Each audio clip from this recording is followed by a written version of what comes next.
I think that as much as we hate rappers, rappers seem to be the way forward, at least for now, in 2026 for the video generation and AI generation for creative work. There are a lot of so-called LLM providers out there, and a lot of them are creating a nice landing page. They just wrap over existing LLM's API and they deliver you the service of that LLM in a different structure. You are paying much more, or you are paying in a different business model as compared to if you sign up directly with OpenAI, Claude, DeepSeek, and all that. My take is that this doesn't work for general models. You're not really providing that much value because you're just wrapping a chatbot that's directly from the source. And these models are meant to be general models in the way that they can do most things pretty well. However, consolidators work very well in the creative AI space. If you look at Higgsfield and 11 Labs, they do have like different models for the same task. Their USP is that they have so many models and they have the latest models so that you can use their UI to generate creative content that you want with the tools that they create within their own web app while having all the different models as part of their feature. And because of the nature of creative work, if you think about it in a spectrum where there are some things that's a right answer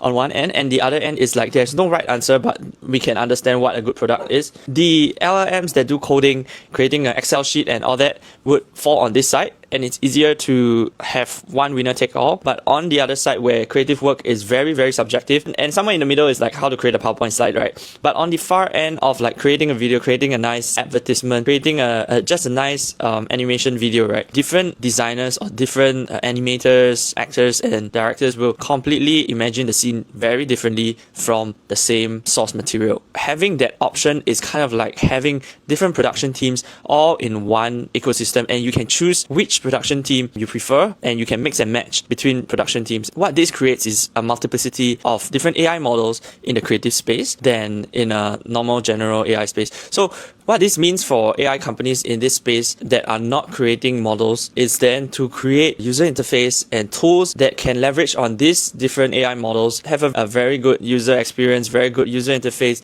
Most people will have that intuition to be able to use it. That's what creates the value in this ecosystem that people would pay for. And if you are good enough, people will pay a high price for it.